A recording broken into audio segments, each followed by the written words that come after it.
Appeals. The meeting is now open, and the first order of business is the roll call of the various members. And I'd like to call on Mr. Evans to call the roll, please. Mr. Bloomingdale. Here. Mr. Clark. Here. Mr. Courtney. Here. Mr. Eisenbacher. Here. Mr. Neal. Here. Mr. Krent. Here. Mr. Kaltsunas. Here. We have quorum. And at this point in time, I'd like to introduce everybody. I guess I could have done that before the roll call.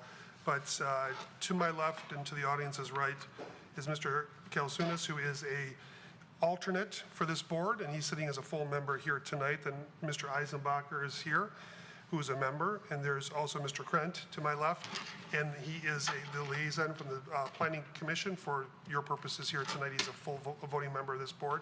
I'm Glenn Clark. I am the chairman. To my right is the vice chairman, Mr. Bloomingdale. Then there's Mr. Neal, who is a member of the board, and then finally Mr. Courtney.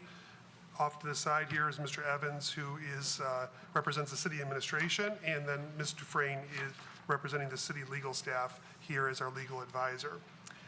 At this point in time, I would like to call on Mr. Bloomingdale. We do have procedures for this board, and these are going to be read for the benefit of those who may choose to participate with the board here tonight. So if Mr. Bloomingdale could address those for those who are either here present or at home watching. The Board of Zoning Appeals is a group of 7 of your neighbors appointed by the City Council to pass judgment on requests for variances and other matters that are brought before them. A variance is a relaxation of the literal provisions of the zoning ordinance. Petitioners must indicate a hardship or practical difficulty running with the land that would warrant the granting of the variance. The board will hear the items in the order that they appear on the agenda. When an item is called, the chairman will verify that the petitioner is present. Then the city administration will summarize the facts of the case. The petitioner will then be given an opportunity to address the board to explain the justification for the action requested. After the petitioner makes their presentation and answers any questions that the board may have, the chairman will open the public hearing. Any person wishing to speak on the request should raise their hand, and when recognized by the chairman, come to the podium. The speaker should identify themselves with name and address, indicate their relationship to the property in question, for example, the next door neighbor live behind the property and so forth, and then state whether they are in favor of or against the variance request and give their reasons for their opinion. Comments must be directed through the chairman. Comments should be kept as brief as possible and closely pertain to the matter under consideration. Only one person will be recognized by the chairman to speak at one time. At the conclusion of public comments, the chairman will close the public hearing. And once the public hearing is closed, no other public comment will be taken unless in response to a specific question by a member of the board. The board will then make a motion to approve, deny, or table the request. In order for the request to pass, a minimum of 4 votes for approval are needed. If the request is not granted, the applicant has a right to appeal the board's decision to Oakland County Circuit Court. Thank you, Mr. Bloomingdale. So at this time, I would like to move on to item 2, which is approval of minutes. Are there any questions by the board, or is there a motion to be made by a member? So moved. Mr. Courtney is moving what? Approval. Approval of the minutes as presented. Is there a second to Mr. Courtney's motion? I'll second. Mr. Krent seconds. Any discussion on that motion? Hearing none, I believe Mr. Evans, we're prepared to vote. Mr. Clark. Yes. Mr. Courtney. Yes. Mr. Eisenbacher. Yes. Mr. Neal. Yes. Mr. Krent. Yes. Mr. Kaltsunas. Yes. Mr. Bloomingdale. Yes. Motion passes. Item number 3 is the approval of the agenda. Are there any corrections or changes to the agenda as presented by the board members? Hearing none, the agenda as printed will be the agenda for tonight's meeting. We'll move right along to item 4A, which is a variance request related to John Feekins for North Hills Christian Reformed Church at 3150 Adams. And we're going to ask Mr. Evans to present for the city administration. Thank you, Mr. Chairman. This property, as printed in the agenda, is located at 3150 Adams, and the request is in order to construct a shed, a 22-foot variance to the requirement that front, side, and rear setbacks be a minimum of 50 feet. And I'd like to direct everyone's attention to the overheads behind the board. The first slide I have is an aerial view of the neighborhood, and the property is outlined in red. The property is located on the east side of Adams, just north of West Big Beaver Road. This is a close-up of the property, and the land uses to the north, east, and south are single-family residential. Across Adams is Bloomfield Township, but it does appear to be predominantly single-family residential. And I've overlaid yellow on the aerial map, and everything in yellow indicates the zoning of single-family residential. So everything on the Troy side in this picture is zoned single-family residential. Now, the subject matter involves placing a shed in the northeast corner of the property, and I've put a squiggly rectangle there on the aerial to demonstrate the area in question. And what they want to do is place a shed measuring 11 feet by 15 feet in that corner of the property. And this is their site plan. It's going to go approximately where the existing dumpster enclosure are right now. Now, they do meet the front and rear setback requirement of 50 feet, but for the side property line, which is at the top of this drawing, they propose to be 28 feet back from there with the shed. So they would need a 22-foot variance from this board in order to place that shed in the proposed location. I'll turn it back over to the board for any questions. Mr. Evans, can I ask you just a question about the dumpster, and I think you referred to another word, the enclosure? Yes. So I imagine that has those have different setbacks, namely the dumpster is a portable item, but the enclosure would not be necessarily. Could you address that in the zoning ordinance? Well, they do have the same setbacks, but we believe there are several grandfathered conditions with this property. The requirement for those setbacks would include the dumpster enclosure, but also, for example, the existing parking lot. And this close-up tries to illustrate, they've indicated the 50-foot setback line, and there are portions of the parking lot that are also within the 50-foot setback. So we believe that that's a grandfathered condition. Thank you. I guess we can ask the petitioner's representative to perhaps address that when he or she comes forward. Are there any other questions for the city administration? Hearing none, if the petitioner or his or her representative could step forward, please, and identify yourself in relationship to the applicant. Thank you, Mr. Chairman. My name is John Fikens. I'm a member of North Hills Christian Reformed Church and happen to be the chairman of the grounds committee. The grounds committee at the church has jurisdiction over the garage and any other little things that we want to do. So that's why I'm interested in make this application. It happens that I'm also an attorney. I have represented the church in the past on various matters, and I guess you could consider me the church's attorney for this purpose as well. My address, my professional address is 660 Woodward, Suite 1975 in Detroit, Michigan. And as has been indicated, the church's address is 3150 North Adams in Troy. May I? Yes, please proceed with the information you want to share with the board. Well, what we're asking for is a variance of 22 feet to erect a small shed, and it's been described on one of the overheads. That's it there right now, which would be about 10 feet wide and about 15 feet deep, namely 150 square foot area. The basic purpose of the shed would be to give the church storage space for toys that are used at the North Hills Church Child Care Center, which is a ministry of our church that has been in Troy since about 1981. And I don't know if I'm getting this out of order, but you asked me to comment on the parking lot. I'm not 100% sure exactly how the parking lot was configured, but the church is essentially in three buildings, or three parts. It's not three buildings.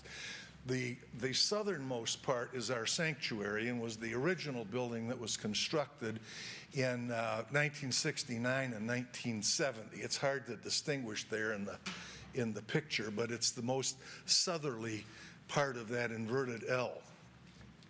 So about 1970. 10 years later, we put a building to the north. We added a building to the north and began our child care center in about 1980.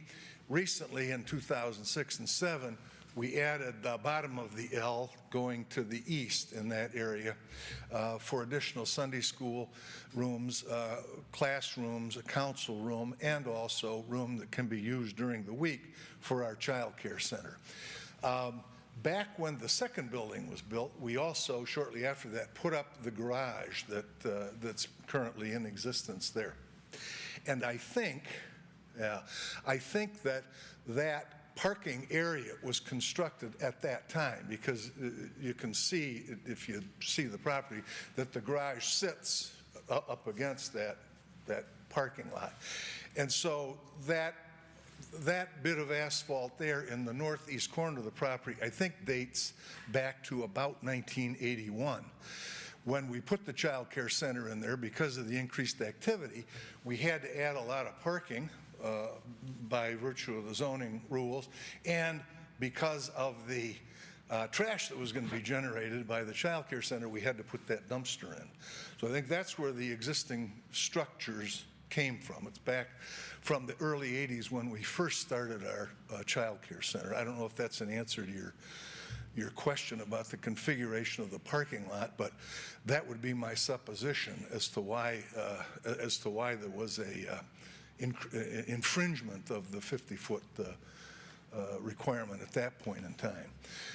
But, and as I pointed out in some of my submissions here, we've added additional parking to the south. It's difficult to discern in this picture here. It's kind of covered by trees. That was back in the 1990s. When we were anticipating an increase in the size of our congregation. Essentially, the parking lot as it's configured there that you can see is the way the parking lot has been since at least 1980 or 1981. I might add that, and this is something I didn't put in my submission, but I noticed one of the requirements had to do with characteristics of the land that make the request viable. This land is kind of like it's depicted the way it is. That is, the north part of the land is high and it slopes down to the south.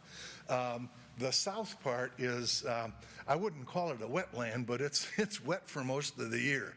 And my suspicion is, and I was not a member of the church when the first sanctuary was built, although I knew a number of people who went there. But I suspect that the reason the church was put on that north side is because that's the place to build, the north side of that land. This piece of property, incidentally, was homesteaded by Solomon Caswell. I don't know if that name means anything to anybody here, but there's a street that bears his name right off of Big Beaver.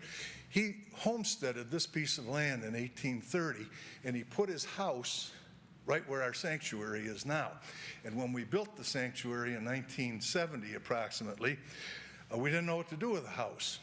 But some people from Troy wanted it, and so they picked it up and moved it, and it's over on Livernois now, where with that group of houses that is the historical area. That's Solomon Caswell's house that was right in that location. I think he chose that well because he wanted to be on high ground. And I think the reason that the church has been built up there is because that's high ground.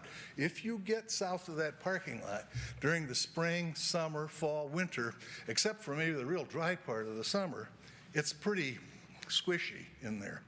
And I'm not suggesting that nothing could be built in there, but we've never contemplated building anything in there. And we've left it pretty wild. We've cut a couple of walking trails through there, but that's it. And we have no plans ever to put anything in there, because I think it would be a big problem given the grade at that point. In any event, so up in that northeast corner, we want to put a shed to store the child care center toys. Our child care center right now is about at capacity for the licensed amount of space that we have, even given the building that we put in 2007. When we first put the child care center in, it was an easy matter to take their few plastic toys, their big wheels and tricycles and so forth, helmets, and put them in a corner of the garage. But since then, we've needed more room to store tools and so forth. Our landscaping effort is pretty much all volunteer. We have a lawn service, but the church members take care of the trimming and the planting and this and that. And so we need a bunch of tools, and we have a bunch of tools in there, including a tractor and a trailer. We have a little corner for the child care center for their big wheels and so forth. They need more of them now than they needed when we started the child care center, and that's what our need is. It's for additional storage. The building that we propose would give them probably half again as much room in that shed as they have now in this one dark corner of the garage. And it would by virtue of its construction, with two doors that would open wide, it would allow the child care workers to just swing the doors open and grab the toys out and put them back a lot easier. Right now what they have to do is they have to lift the overhead door, unlock the overhead door, lift it, and then take the tricycles and the big wheels and ease them past the back of the tractor, which sits about here, and the edge of the door, so there's not that much space for them to do it. It's not impossible, but we're just thinking that if we could have an easier way for them to do this, that would be very helpful. So that's, I guess, the hardship that we are asking you to alleviate is our essential need for storage. We have to be able to store not only our tools and our tractor and our lawnmower and the other things that we have, but we have to be able to store our child care toys, and there's simply no other way to do it but to add some storage space, and that's what this shed is supposed to do. We want to keep it in that area because that's where the children play. I don't know if you saw these photos, but one of them shows, one of them depicts some chalk drawings that the kids made on the asphalt. What they do is they come out the back of the child care center, the child care workers open that garage, they pull the toys out, and the kids play, they drive their big wheels around in this upper part of the parking lot. It's the safest place for them to do that because it's the most remote part of the parking lot from the single entrance that we have off of Adams Road, and it can easily be not cordoned off, but it can easily be blocked off with several traffic type cones. And that's what we typically, or not we, but the child care workers do. They drag out cones whenever the kids are out there driving their trikes and so forth around. So that's why we want to keep the shed close to that point. The only other place we could put it without violating the 50 feet is down in the south end. No other place up there on the parking lot from the north going all the way down the east side is available to us because we would violate the 50 feet. And the south area is really not a good area for us to go because it's remote from the child care center. A separate little building sitting in that wild area would stick out like a sore thumb. And unfortunately, we think that it might be subject to more vandalism. We think it makes more sense to put it up in the area where there are lights, where the other buildings are, and where people tend to congregate. So that's the reason that we're here, to ask you for that variance. We would move the existing dumpster over 11 feet, create a new pad for it. That would facilitate the sanitation trucks coming in and emptying the dumpster. What they have to do now is come in, take a left turn, and then swing in along the garage. Not, again, a terribly great problem, but it does very often result in the dumpster being askew because the trucks can't come straight in, take the dumpster out, and then dump it back. So we would alleviate that problem. But basically, we would move it over 11 feet. We would use the existing pad for the dumpster to the extent we can. We would make sure that there was an appropriate rat wall there, and we would extend that pad back approximately 7 feet to give us our 15 feet depth. The width is already okay, and that's where we would put the shed. We think that we comply, hopefully, with the 5 requirements that are set out in the literature. As I've explained it in my statement of reasons justifying the request for the variance. First of all, the exceptional characteristics of the land. I don't want to over-dramatize this, but I guess number one problem is the exceptional characteristics of the property the way it is right now means that we can't put the shed anywhere else. The possibility of putting it down lower on the south, of course, exists, but it would really render the shed basically useless to the point that I don't think we would do it because it's too far away from the existing child care center and has the other problems that I suggested. I don't know that this completely answers the substance of this requirement, but the characteristic of the land that is the biggest problem for us is the configuration of the parking lot. Now, when we built our parking lot, we did it with the specific idea in mind of avoiding a big sea of asphalt. Not that there's anything wrong with a big sea of asphalt, but we wanted it to be a little bit more curvy and a little bit more, artistic is the wrong word, but a little less straightforward.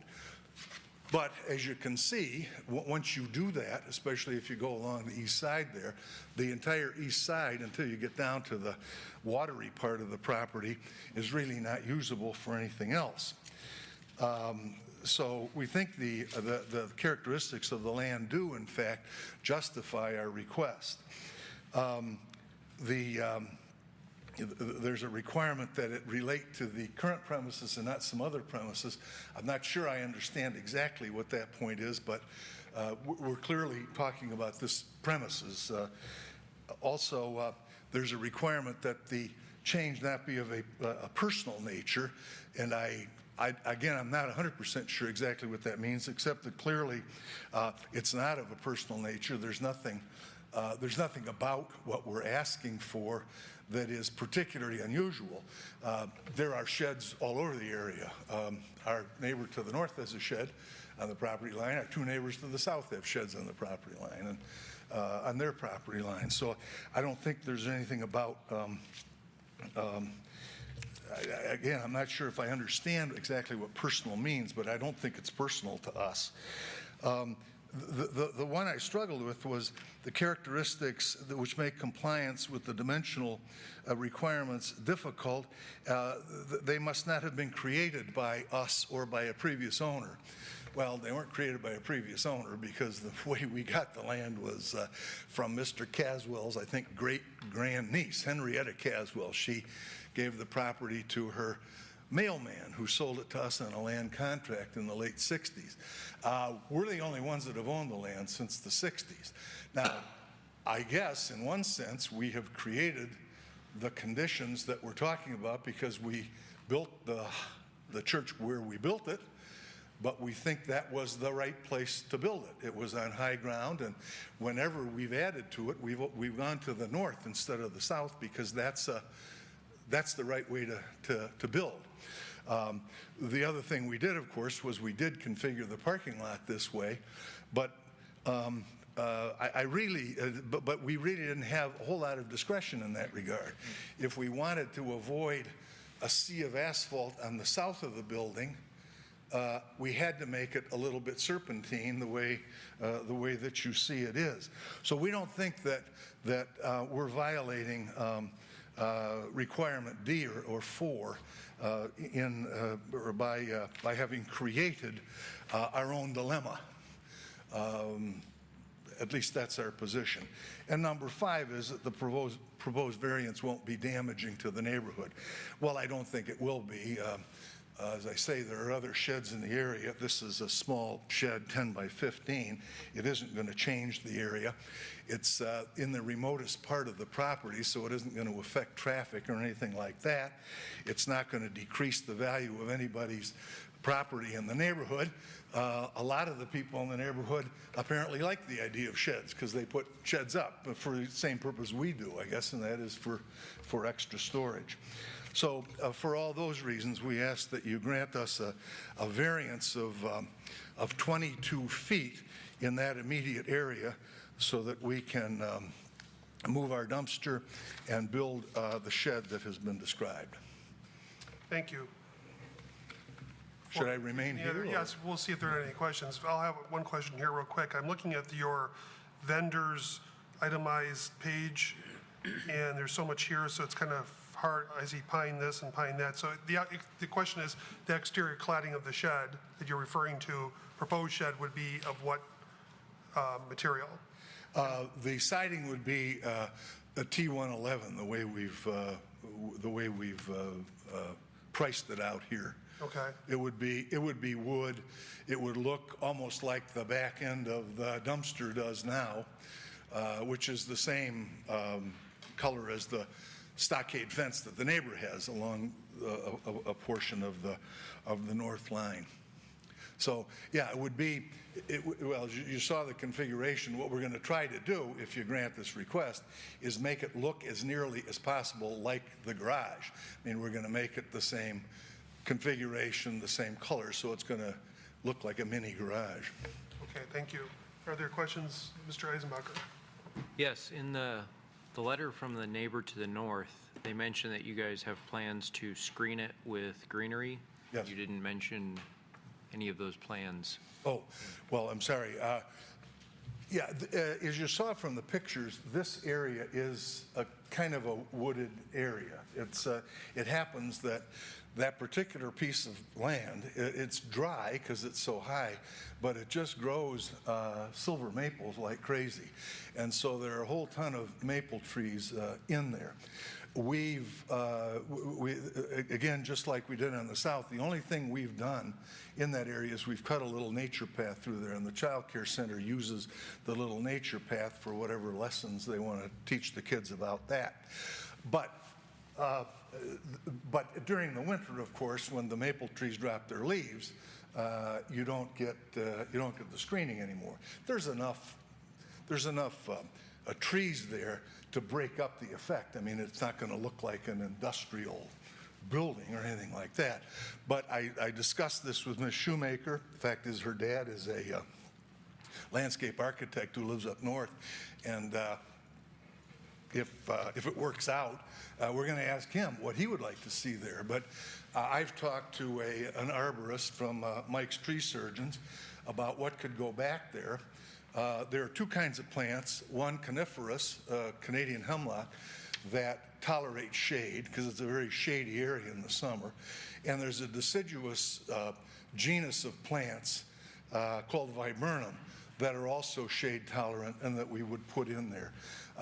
We would work it out with them exactly where they would want them placed, but basically the idea would be, I mean, if you see these photos, the Shoemaker's driveway, you can see through to the driveway, or actually the parking area, which is right in front of their garage. And we would plant in that area. I don't know if they came before you, but they came before the city not too long ago themselves to get permission to raise the stockade fence they had and build a new one. And they're going to put a new stockade fence up there to give them some screening from their backyard. So what we're going to do is try to screen them from the point where their garage starts to the fat part of their driveway where they would park. And so they wouldn't see these. Actually, I think what they're interested in more than seeing not seeing the structures is they don't particularly care to see the parking area that we have right there. So we would screen all that from that point of view. And we undertake to do that. We've told them we would do it, and we undertake to do that to you if you approve this project. Does that satisfy you? Any other questions? Okay. Nope. Mr. Bloomingdale. Have you ever stood in their parking lot looking at your church? In their driveway looking at your church? Which part of it? The Shoemaker, this family here that sent the letter. Have I? Yes. Yes. Oh, yeah. It's pretty open from their drive towards your building. Yeah, there are a lot of little trees in there. So, I mean, you have to, you have to kind of, you can't take a straight shot. You kind of got to pick your way through. But I agree, you can see the back of the dumpster now from their driveway, yeah. Right. You And can. furthermore, the encroachment on the setback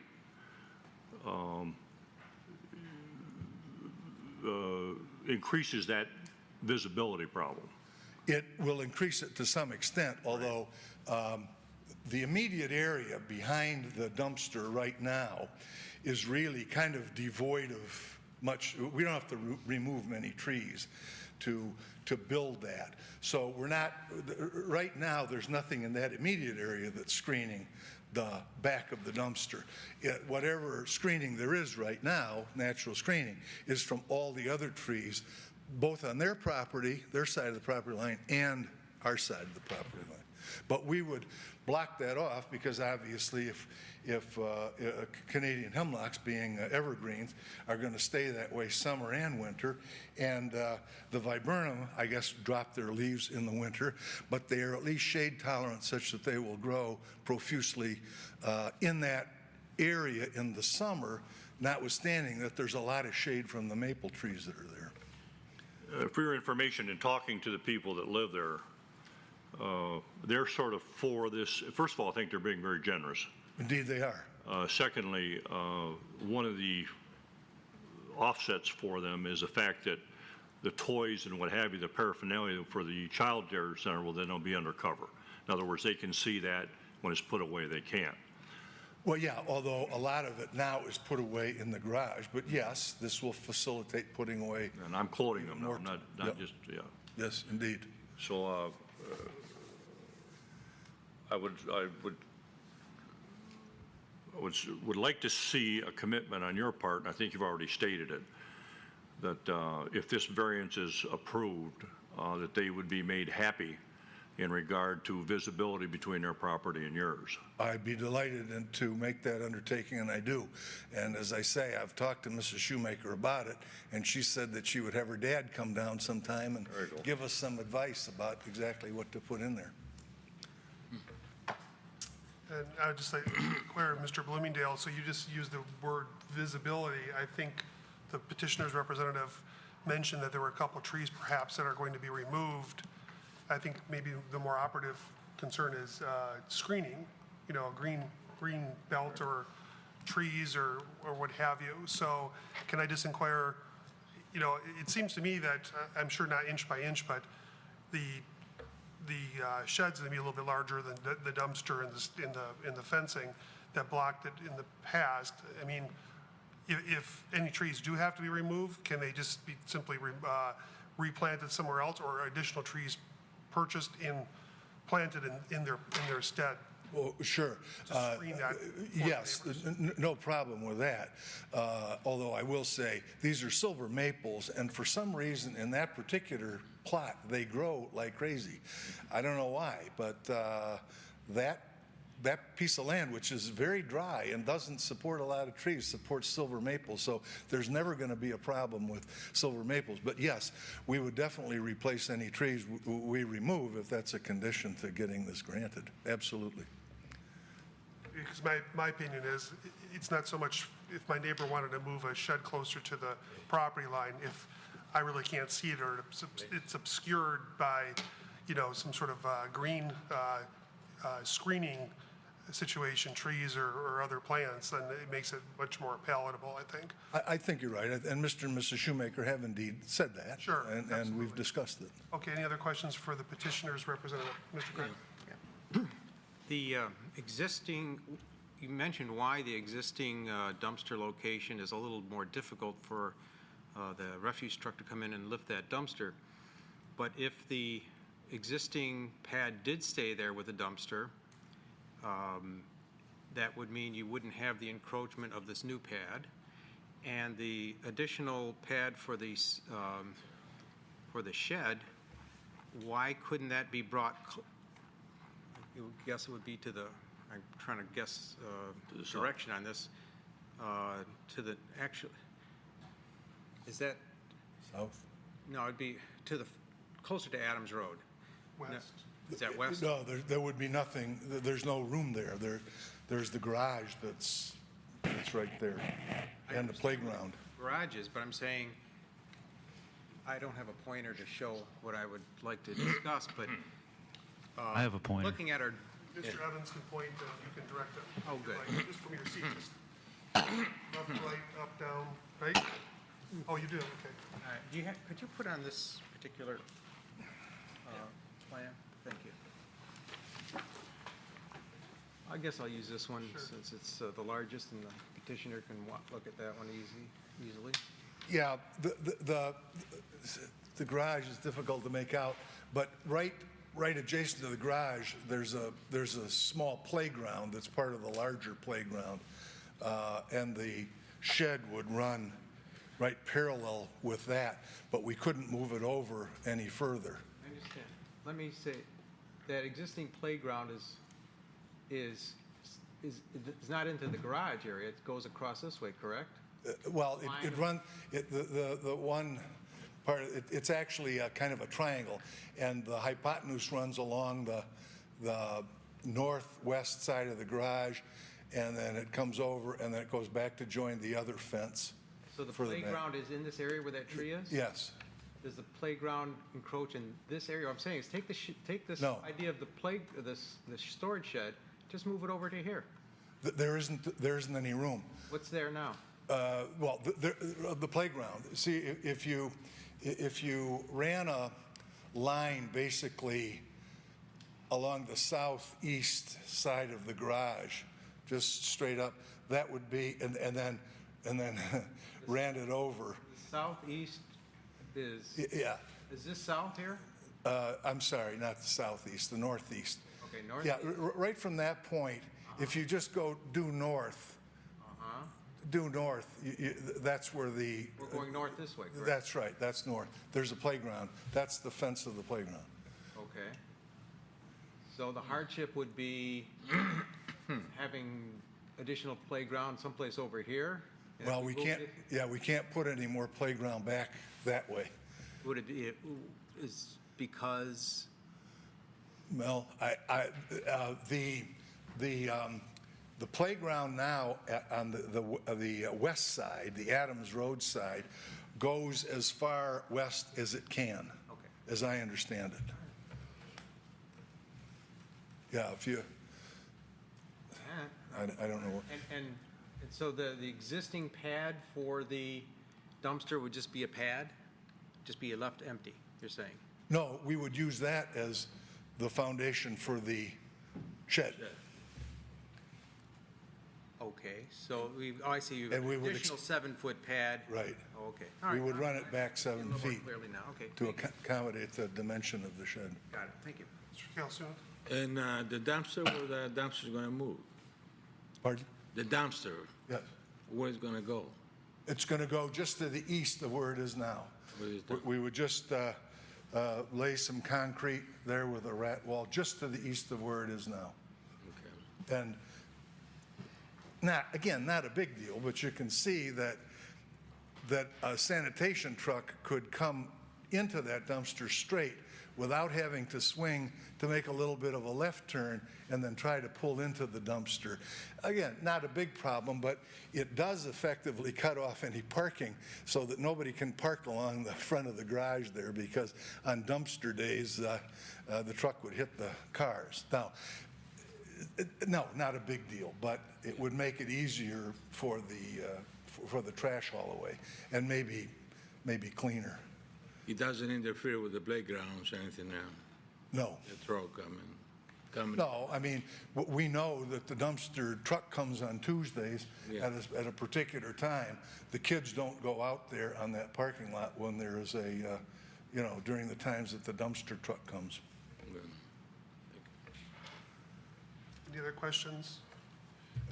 Thank you, sir. If you could have a seat, we Thank you. appreciate that. Thank you very much for your attention.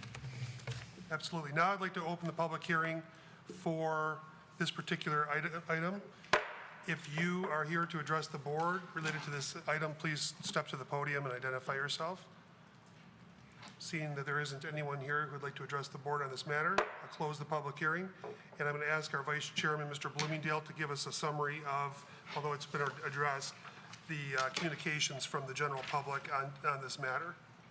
We have one letter from the owner of the home just north of the church property, who they state, "We have no objection to the church's application for zoning variance," and continues on a little bit, and then indicate that they would appreciate the screening that we've discussed already. Very good. Now I'll bring the matter back to the board for any questions of the administration, discussion, or a motion. Would any member like to be heard? Mr. Eisenbacher? I'd like to move the resolution with the inclusion of screening plantings as described by the petitioner. Don't know how to, there's no specificity on the screening other than it's going to be blocking the view from the neighbor as detailed in the letter sent by the neighbor with that neighbor's approval of the project. In terms of the criteria that we have as a board for meeting this, I would say that the Part A is met by the fact of the vegetation and the topography, because the southern part of the property is wetter and harder to access from the building. I believe B and C are met because it's on the premises and it's not a personal item. D is met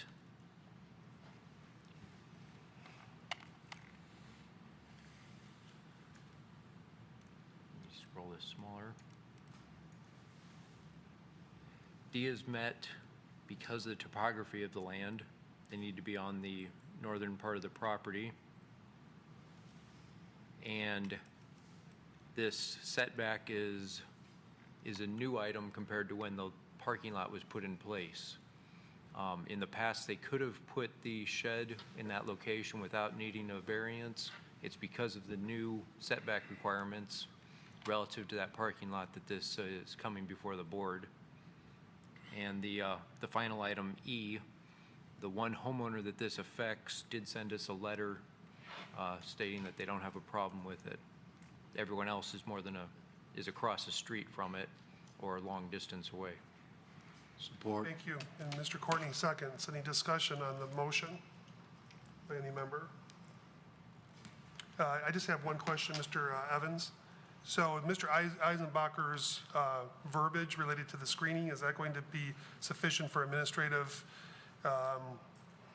work on the city's personnel's part to Yes. ensure that that's? Yes, I believe relative to the extensive comments that the applicant has made and offered, I think that's plenty to work with for the city to come up with something acceptable for all parties. Very good. Seeing no further comments or questions, I believe we're prepared for a vote. Mr. Evans? Mr. Courtney? Yes. Mr. Eisenbacher? Yes. Mr. Neal? Yes. Mr. Krent? Yes. Mr. Kaltsunis? Yes. Mr. Bloomingdale? Yes. Mr. Clark? Yes. Congratulations, sir. You have your variance.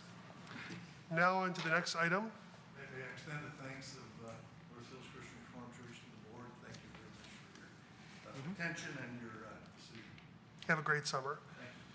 Item number 4 is related to a variance request. Samaresh and Rachna Saran, hopefully I didn't inappropriately pronounce any of those names, 4071 Seymour, and I will ask Mr. Evans to present on behalf of the city administration. Thank you, Mr. Chairman. As presented in the agenda, this property is located at 4071 Seymour.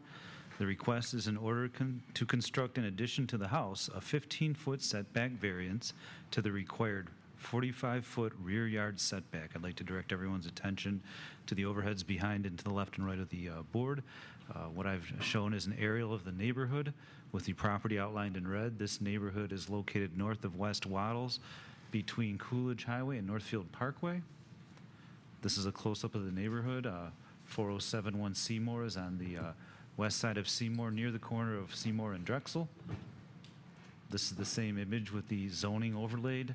Everything in yellow is single-family residential zoned, so the existing property and surrounding properties are all zoned and used for single-family residential. The nature of this request involves adding on to the house. Now, in this drawing, Seymour is at the bottom of the picture. The existing footprint of the house and garage is in black, and in red is the approximate location of the proposed addition. Now, at the top of this drawing is the north or rear lot line. Now, the zoning ordinance requires that any additions to the home, with the exception of uncovered porches or decks, be set back at least 45 feet from that north or rear property line.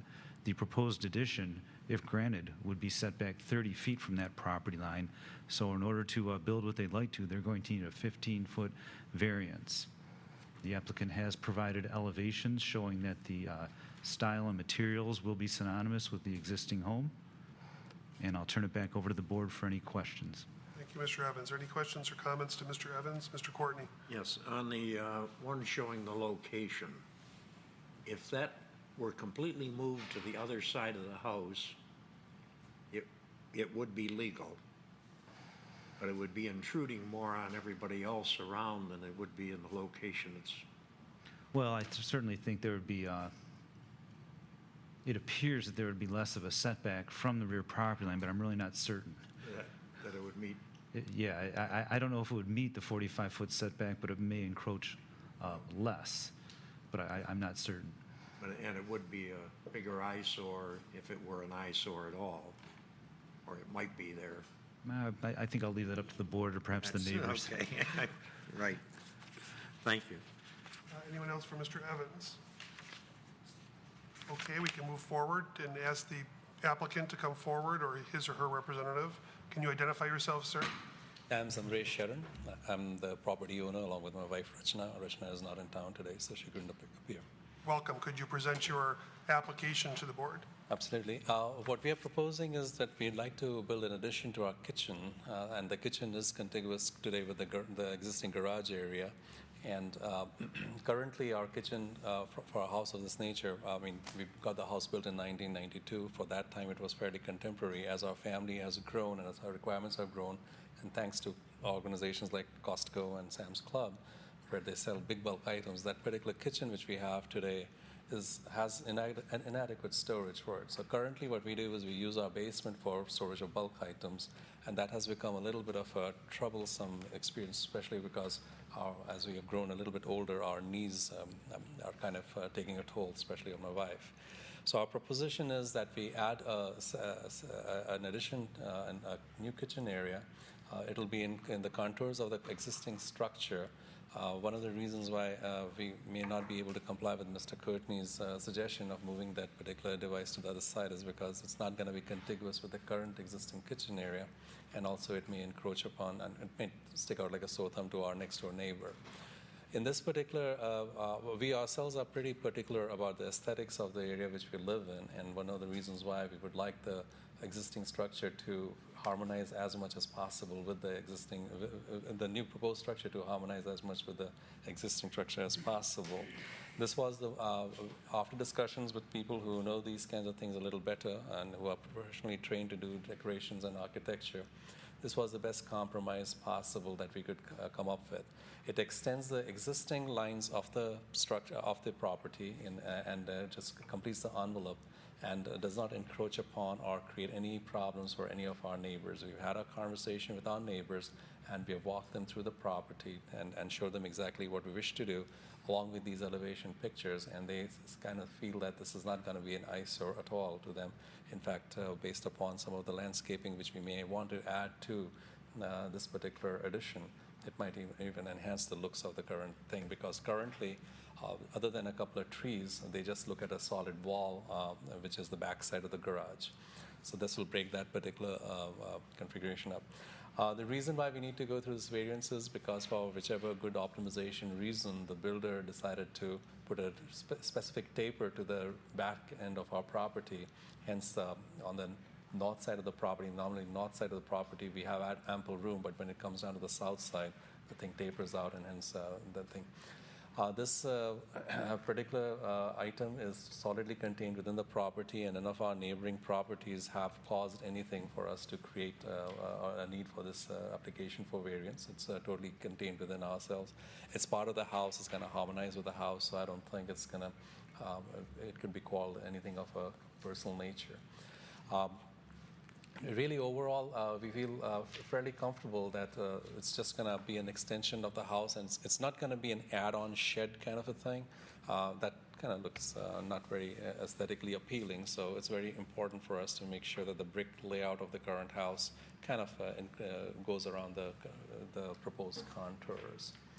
So it's going to be used as a kitchen primarily, and a little bit of a living area over there, which would serve as a kitchenette, and we would have ample amount of windows so that we could see outside, and of course let the light in. Considering it's on the southwest corner of the property, we will have ample room, and we want to take advantage of all the sunlight which nature provides us. Beyond that, I really don't have much else to add, and open for any questions or any clarifications I can provide. Thank you. Any questions for Mr. Sharan? Yes, sir. I noticed on your drawing labeled page 3 of 3, it shows the proposed east side elevation, which is, it just says proposed side elevation. My question is, it's the one that is next to the garage doors. My question is, why aren't there any windows? I think we just didn't place them in, but there will be windows, for thanks. sure. We have to take advantage of the south elevation of that particular thing and break the monotony of the bricks. Anyone else for the petitioner? Mr. Bloomingdale? I've been by your home, and it's a beautiful home. Thank you. It is a pretty compact area. The amount of land between the houses is, I'll use the word compact. The one thing I forgot to look at as I was sitting here listening to you talk, the neighbor, when you're looking at your house, the neighbor to your left on your drive side, are there any windows in his elevation that face you? Yes. And where are they at? They are most likely in line with our garage doors. Upper elevation or first floor? They have windows on the first floor and on the upper elevation. Okay. Thank you. Mr. Courtney? Yes, the 4157 Drexel, Luston, Mr. Luston, where is he in relationship to your house? I'm not all that familiar with the location, but I believe it's at least 2 houses down. Okay. He's 2 houses away. More than that, actually. 2 houses, okay, that's, More than 2 houses away. Oh, yeah, more than. Somewhere, I think this map's cut off, but it's right in this area further north. I can't see it from here, No, but it's right there. so this, 4157 is right with this in its current location as opposed to being on the other side of the house, he's not really going to see it there where he might see it if you put it at the other end of the house. I don't have a very clear idea, but from his house, if we were to draw straight lines, he shouldn't be seeing any part of this extension. Either way. Either way, yeah. Yeah. Okay, thank you. Anyone else for the petitioner? Thank you, sir. If you could have a seat, we appreciate that. Thank you very much. Now, at this point in time, we're going to open the public hearing on this matter. Public hearing is now open. Anyone who would like to address the board on this matter should come forward to the podium and identify themselves. Seeing that there isn't any person who wants to address the board on this matter, I'll close the public hearing and ask our Vice Chairman, Mr. Bloomingdale, to give the board a report on communications that came in on this matter, both positive or negative. There are the three immediate neighbors around this house to the west, circling around to the south, voiced no objections. There is a letter from the homeowner at 4157 Drexel who voices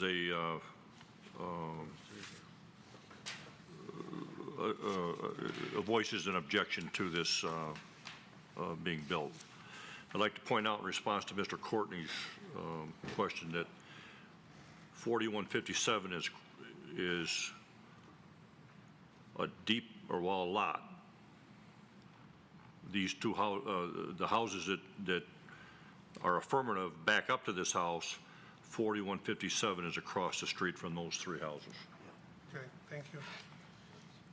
So I'd like to ask the board to, any member of the board to, you, at this time, you can make a comment, question the administration, or make a motion. Well, Mr. Courtney? I'd move an approval, and based on the fact that the lot is somewhat odd shaped, and this is a minor intrusion, I think it should be approved. I'll second. Moved by Courtney, seconded by Krent. Any discussion on the motion by any member? Yes. Mr. Eisenbacher?